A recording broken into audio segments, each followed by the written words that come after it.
योग पसंद है, योग किसी को पसंद नहीं। सब चाहते हैं कि हम जुड़ कर के रहें, बिछुड़ कर के रहें।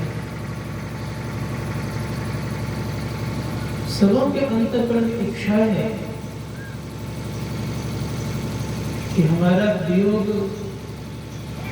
नहीं है, योग हो। लेकिन अधिकांशतर लगाव जो है संसार के प्रति है, और संसार के प्रति लगाव होने से,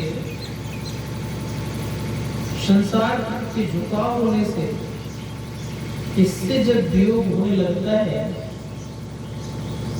तो दुख होने लगता है।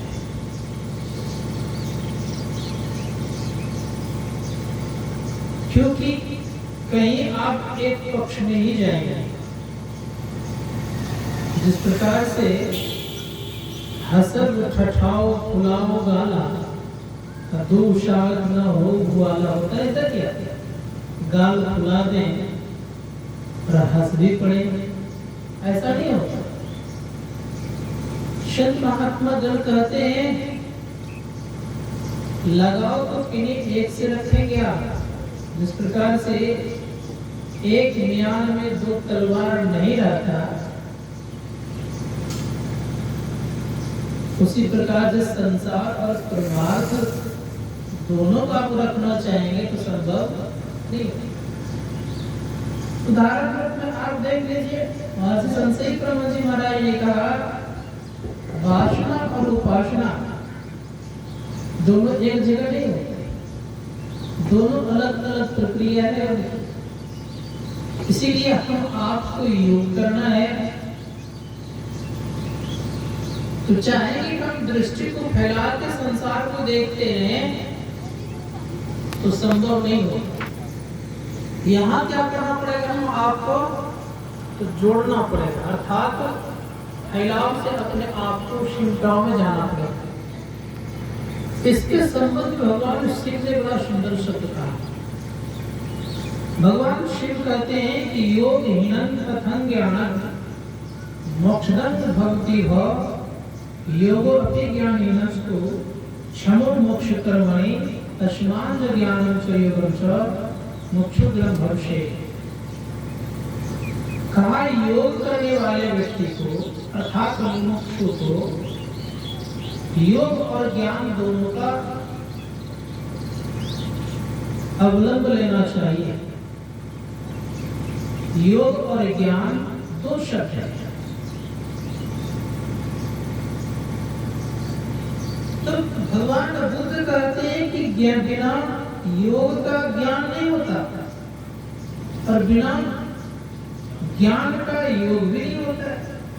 तो दोनों चाहिए, योग और ज्ञान दोनों। किनको चाहिए? काम मोक्ष को चाहने वाले। मोक्ष किसको कहते हैं? मोक्ष कहते हैं छुटकारा का। मोक्ष धातु ने कितने प्रत्यय लगने के कारण जिसका अर्थ होता है छूटना। किनसे छूटना? तो शरीर और संसार से छूटना। शरीर और संसार से क्यों छूटना? सारे क्वेश्चन है। तो शरीर और संसार से इसलिए छूटना चाहिए कि शरीर है तो दुख है, संसार है तो दुख है। जैसे आप देख लीजिए, इस शरीर को जिन जिन लोगों ने धारण किया कोई सुखी हो पाए। संत कबीर साहब ने बड़ा सुंदर शब्द कहा, तन धर सुखिया काहू देखा, जो देखा सो दुखिया हो। उदय अस्त की बात कहतूं, सबका किया विवेका हो। घाटे बाढ़े सब जग दुखिया, क्या गिरही क्या वैरागी हो। सुखदेव अचारज दुख के डर से, गर्भ से माया त्यागी हो। जोगी दुखिया जंगम दुखिया, तपसी को दुख दूना हो। आशा तृष्णा सब पर व्यापे, कोई महल न सुना हो, साच कहूं तो कोई न माने, झूठ कहा नहीं जाई हो। अब ब्रह्मा विष्णु महेश्वर दुखिया, जिन ये राह चलाई हो। अब धू दुखिया, भूपति दुखिया, रंग दुखी विपरीति हो। कहे कबीर सकल जग दुखिया, संत सुखी मन जीती। तो कहा कि योग करते करते योग के अंत में मन को जीता जाता है, लेकिन जब इस संसार में सुखदेव मुनि का प्रादुर्भाव हुआ तो मां के गर्भ से निकले और चलते हुए। उनके पिता भागवत महापुराण में बड़ा सुंदर पुकार लगाए हैं, बेटा सुन ले। लेकिन कहा पिताजी मैं इस बार सुनने वाला नहीं हूँ। एकलौता पुत्र था, अब एकलौता पुत्र होने के नाते किसको नहीं मोह होता है। परिणाम ये हुआ मोहग्रस्त होकर कहते हैं कि एक बार तो सुन ले। कहा नहीं पिताजी इस बार फंसने वाला नहीं हूँ। कहा क्यों? कहा सुनिए पिताजी, एक समय में संसार में बुरी तरह से फंस गया। कहा क्या हुआ? कहा पिताजी मैं एक समय में गधा योनि में चला गया था। अब गधा योनि में चला गया, धोबी क्या मेरा काम पड़ गया। अब धोबी बेचारा क्या करे, तो मेरे पीठ पर गरम गरम कपड़े डाले और घाट मुझे पहुंचाना पड़ता था। संजोग से एक समय होली का दिन आया। होली के दिन में उन्होंने बहुत सारे नगर के कपड़े उठा कर के ले आए, सारे कपड़े उबाल दिए। उबाल कर सारे कपड़े गरम गरम मेरे पीठ पर डाल दिए। बहुत दिन से मैं गरम गरम का जो बर्दाश्त कर रहा था, उसमें से एक दिन बहुत ज्यादा गरम था, घाव हो गया पीठ पर। घाव के कारण अर्थात दर्द के कारण मुझे खाया पिया जाता नहीं था, मैं कमजोर हो गया। संजोग से उस दिन धोबी ने क्या किया, बहुत ज्यादा कपड़ा ला दिया मेरे पीठ पर और मुझे छड़ी का सहारा देते हुए हाँकने लगे। मैं धीरे धीरे चलने लगे। चलते चलते चलते चलते घाट पहुंचने के क्रम में एक नाला पड़ता था। जब मेरे शरीर में ताकत थी, शक्ति थी, तो मैं उस नाला को फांक जाता था, लेकिन ज्यादा भारी भरकम बोझा होने के कारण और कमजोर शरीर होने के कारण उस नाला को नहीं पार कर पाया, उसी नाला में गिर गया। अब जब गिर गया मैं उस नाला में, तो परिणाम ये हुआ कि धोबी ने क्या किया, बड़े प्रेम से तो नहीं कहा जाए, धोबी ने अपना बुद्धि क्या लगाया कि कसकर के पहले मेरे पूंछ को खूब मरोड़े, बहुत पीड़ा होती थी। उससे जब मैं नहीं उठ पाया, मेरे नाक बंद कर दिए, सांस नहीं ले पा रहा था, कसकर के मेरी पिटाई कर दी, तब भी नहीं उठ पाया। मैंने किसी किसान को देखा है आंखों से, जो बैल, एक जब ट्रैक्टर का समय आ गया है, एक जमाने में बैल से खेती होती थी, तो जो बैल कीचड़ में बैठ जाता था, नहीं उठता था, मैं देखा हूँ कि नाक बंद कर उसकी पिटाई करते थे। उसी तरह से उस धोबी ने क्या किया, कस के मेरी पिटाई की। जब मैं नहीं उठ पाया तो परिणाम ये हुआ, वे कपड़े गुस्से से उतार लिए, फिर भी उठाने का प्रयास किया, मैं नहीं उठ पाया। गुस्से के मारे वो क्या करते हैं, क्रोध में आकर के 10-20 बार पैर से मार करके और मुझे नाला में धंसा देते हैं और वो चले जाते हैं। अब जो कोई व्यक्ति जूता पहन के आए, वो क्या करते थे, मेरे पीठ पर पैर रख करके पार हो जाते थे। शरीर की गर्मी, पानी का ठंडक, दोनों विरोधाभास होने के कारण धीरे धीरे मेरे शरीर के चमड़े गलने लग गए और गलते गलते गलते गलते पिताजी मेरे प्राण अंत हो गया। इसलिए मैंने निर्णय लिया है कि मुझे सुंदर अवसर मिला हुआ है मानव तन का, इस अवसर को मैं खोऊंगा नहीं, इसी कारण से मैं परिवार में फंसूंगा नहीं, इस बार मैं परमात्मा की भक्ति करके अपना पूरा पूरा कल्याण कर लूंगा। और ऐसा ही किया। मतलब सुखदेव मुनि को बचपन से ज्ञान हो गया कि मुझे फंसना नहीं है। हम आपको ज्ञान होते हुए वहीं फंसने जाते हैं। शास्त्रकार कहते हैं कि अगर हम आपके जीवन में संसार में अगर सुख होता तो शायद कोई भी व्यक्ति संसार को त्यागता नहीं। भगवान बुद्ध से ज्यादा कोई व्यक्ति धनाढ़ अभी नहीं हो गए। उनके पिता के पास इनकी सेवा में लगा कर रखे थे 46,000 दास। इतने ज्यादा दास होने के बावजूद भी 30 सुन लीजिए, 46,000 में से किसी के चेहरे पर उदासी नहीं रहती, क्योंकि ज्योतिषाचार्य ने बताया था कि अगर ये किसी को उदास देखने बर्दाश्त नहीं हो, बूढ़े लोगों से दूर रखेंगे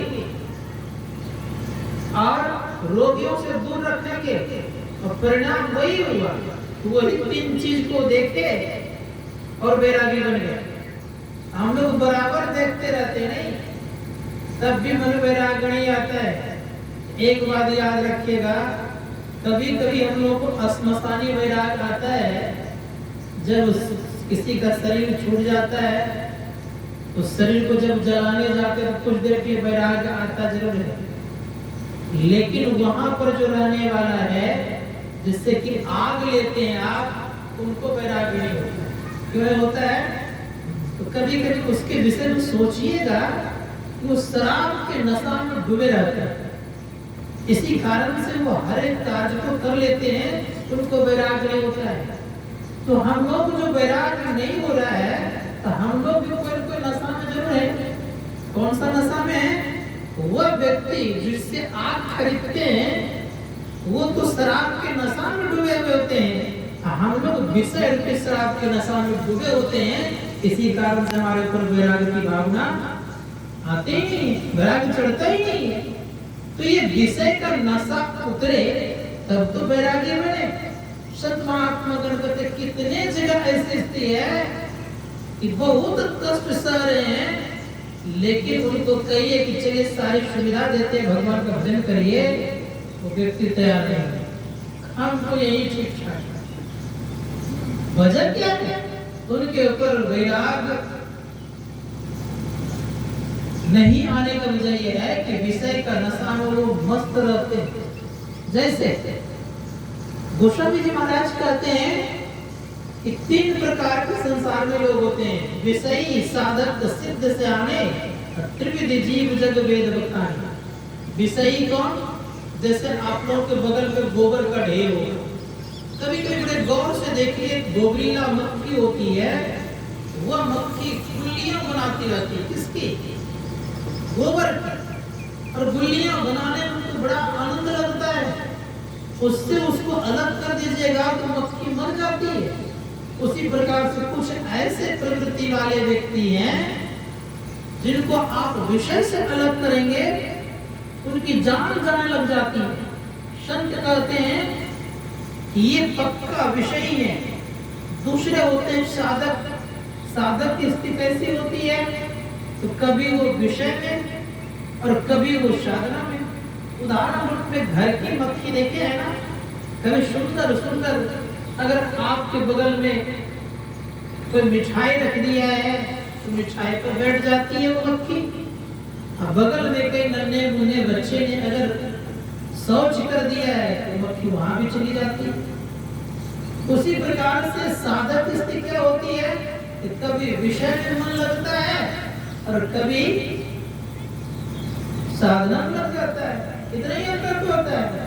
कभी विषय बढ़िया मिल गया गया तो घर को मन लगा दिया, और कभी साधु संत मिल गए घर मन लगा दिए। तो ऐसी स्थिति होती है। लेकिन एक मक्खी है जिसको हम मधुमक्खी कहते हैं, वो मधुमक्खी विषय का रस नहीं लेते, वो फूल के पराग फुलाती है, मधु शहद बनाती है, लेकिन अपने उपभोग नहीं कर पाती। कौन करते वो? दूसरे कर लेते हैं। उसी प्रकार से जो साधु प्रवृत्ति वाले व्यक्ति होते हैं, साधना तो करते हैं अपने लिए, वो अपना भी कल्याण करते हैं और दूसरों को कल्याण करने की योग्यता रखते हैं। इसलिए शास्त्रकार कहते हैं हमें योग करना है, तो योग करने वाले क्या करते हैं? तो सदैव याद रखिए अपना तो कल्याण करते ही है, दूसरों का कल्याण करते हैं। अब योग है क्या? हमारे गुरु महाराज कहते हैं योग हृदय वृत्त केंद्र बिंदु में चम चम चमकया, नजर जोड़ी घसे ताई में धुनी पावेना। अब थोड़ा सा हम लोग आइए जप योग से प्रारंभ कर पाए। सबसे पहली बात है कि जप योग होना चाहिए। जप योग से तात्पर्य है कि जप को मनोयोग पूर्वक हम करें। कैसा जप हम करें? जिससे कोई योग बन जाए। तो हर एक चीज का एक कनेक्शन है। क्या कनेक्शन है? तो कहा कि जप जब करते हैं तो जप संबंधी रूप का भी ज्ञान होता है, याद रखिएगा। इसको मानस योग कहते हैं। तो कहा जप इस तरह से होना चाहिए कि जप के बीच में आप और जप केवल रहे, लेकिन ऐसी स्थिति नहीं होती, उसके बीच में बहुत सारी चीजें आ जाती हैं। एक छोटी सी बात मैं सुना रहा हूं। एक महापुरुष हो गए थे, निश्चलानंद नाम सुने होंगे आपने उनका। तो निश्चलानंद जी महाराज थे, बड़े अच्छे महात्मा थे। प्रारंभिक अवस्था की बात वो कहते हैं, हमने जब प्रारंभ में साधना को आरंभ किया तो मेरे मन संसार में भटकते रहता था, भागते रहता था। तो मैंने क्या किया कि जब प्रारंभ जब करता था तो छूट जाता था। तो जप को याद रखने के लिए एक गुरु की तस्वीर अर्थात इष्ट की तस्वीर हरदम सामने पॉकेट में रखा करते थे और कहीं भी वो नहीं छोड़ते थे ले जाने के लिए, किसी जगह भी नहीं।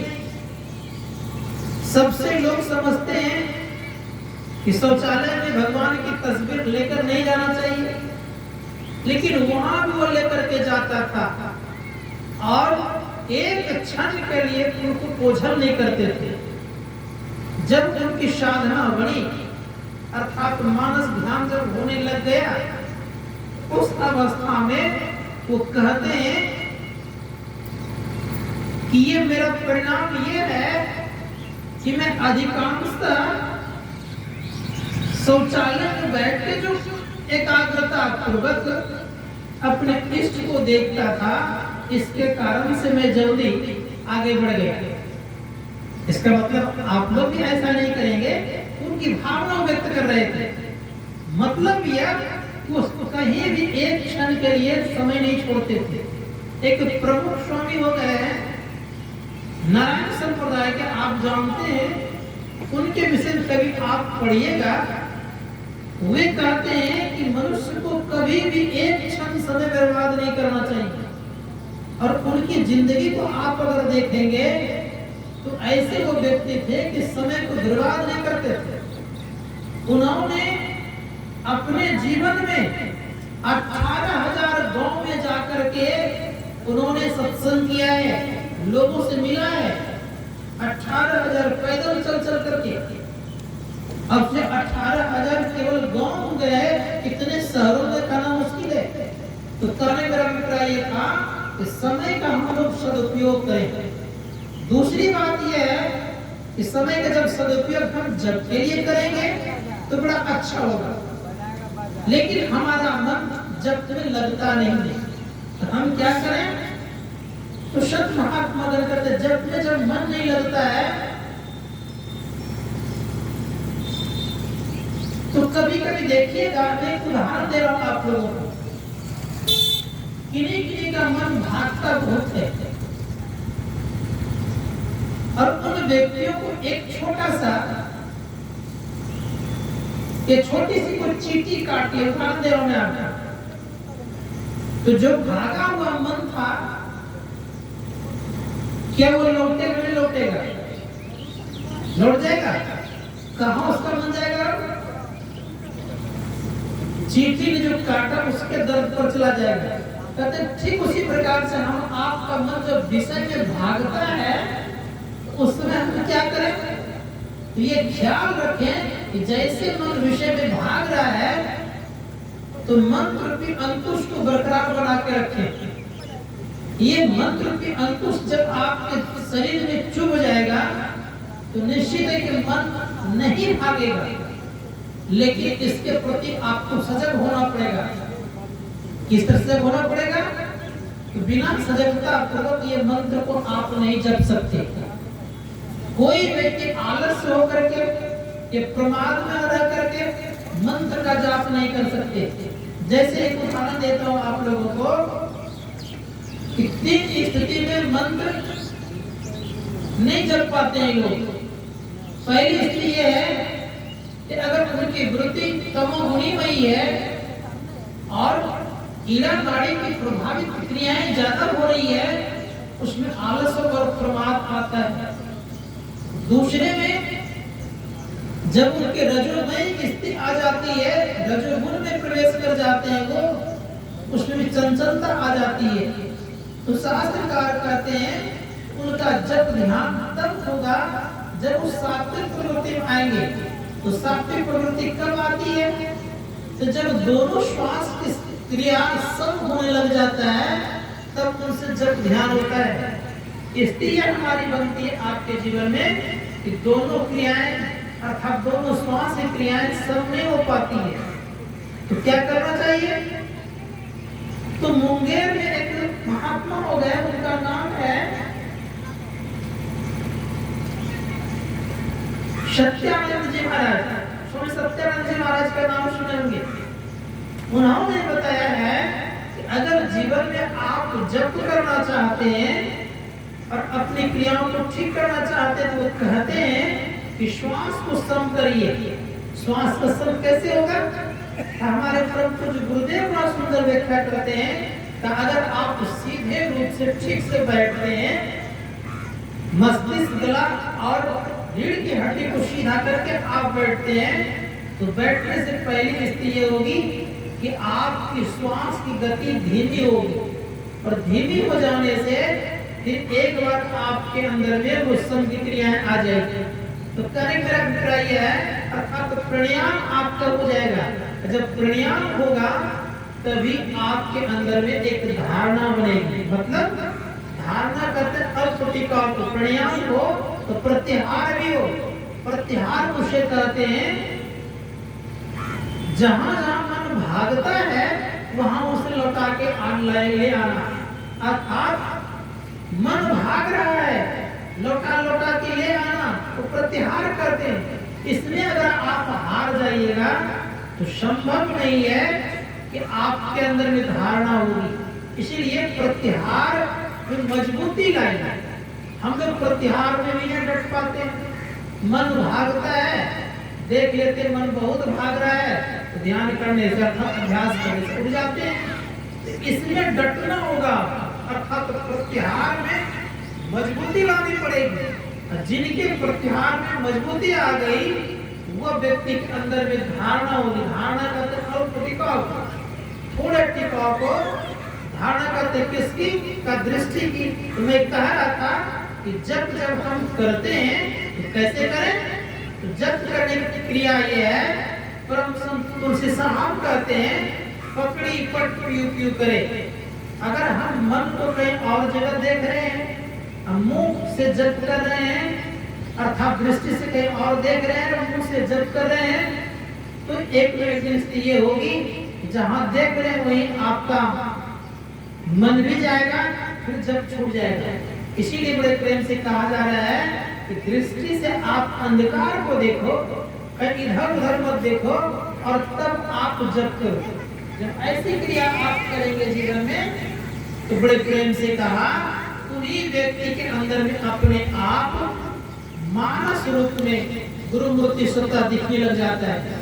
जब ऐसी क्रिया होती है तब आप दृष्टि योग की क्रिया करते हैं। तो मैंने पूछा था, जिज्ञासा की थी कि दृष्टि योग का अभ्यास का शुरुआत कहां से है?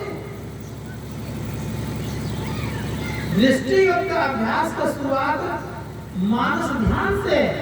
जिनके मानस ध्यान बनने लग जाते हैं तो दृष्टि योग करने में सरलता महसूस करते हैं, आसान भी हो जाता है। तो हम लोग को एक ख्याल करना चाहिए कि गुरु मूर्ति को जीवन में उतारें, उगाएं और प्रकट कर लें। अगर ऐसी स्थिति हो जाती है तो सारी इच्छाओं की पूर्ति भी हो जाती है। तो आगे क्या है?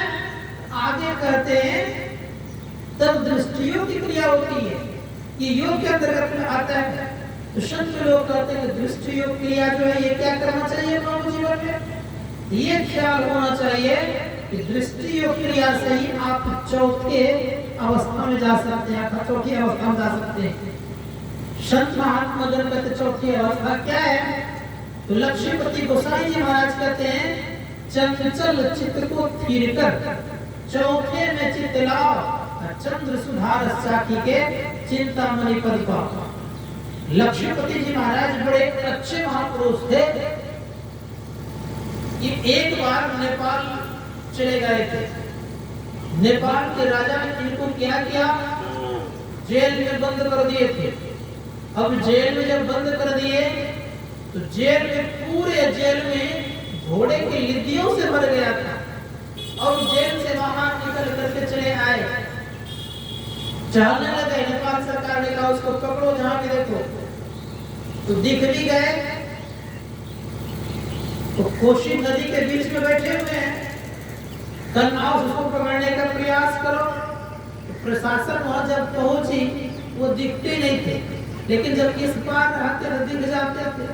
तो ऐसे सिद्ध महापुरुष ने कहा है कि चंचल चित्त को थिर कर चौथे में चित्त लाओ, चंद्र सुधार साखी के चिंतामणि पद पाओ। चौथे से भक्ति प्रारंभ होती है। अर्थात चौथी अवस्था क्या है?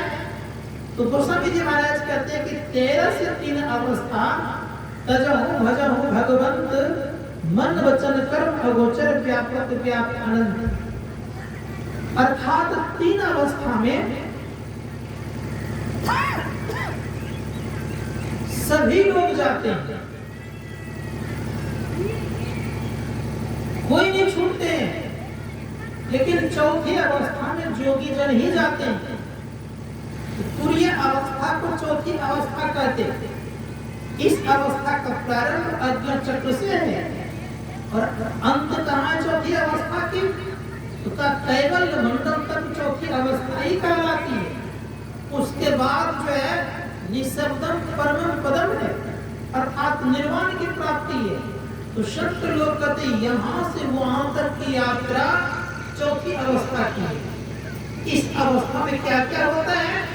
तो कहा जैसे अज्ञान चक्र में प्रवेश करते हैं उनको प्रकाश मिलता है, और प्रकाश से जब गुजरते हैं साधक तो सहदल कमल तक पहुंचते हैं। सहदल कमल से जब आगे बढ़ते हैं तो त्रिकुटी है। इस मन का दौड़ संत महात्मा गणों ने भिन्न भिन्न तरह की बातें की है। कोई सी जैसे दरिया साहब ने कहा मन मुझचित अहंकार की है त्रिकुटी लगे दौड़, जन दरिया इनके परे रंग ब्रह्म की ठोर। परम संत मुंशी साहब ने कहा सहर बल कमल के पार में मन बुद्धि हिराना हो और प्राण पुरुष आगे चले सोई कर्त बखाना हो। लेकिन परम पुरुष गुरुदेव कहते हैं इसका दौड़ महाकाल मंडल तक है, अर्थात वहां तक ये मन रहता है। लेकिन ये समाप्त कैसे होगा? का ऐसे मन समाप्त नहीं होता है। अब तक तो परम पूज्य गुरुदेव कहते जब उस त्रिपुटी से पार करता है, आगे बढ़ता है, तो त्रिपुटी से कैसे पार करेगा वो? तो बड़े प्रेम से गुरुदेव कहते हैं कि जब दोनों दृष्टि की धारा को जोड़ते हैं, जब जुड़ जाती तो उसके अंदर अनहद ध्वनि होगी। ये अनहद है तो प्रकाश में ध्वनि को जो पकड़ता है, तो प्रकाश में ध्वनि का कर्तव्य है और उसका स्वभाव है, उसका कनेक्शन सार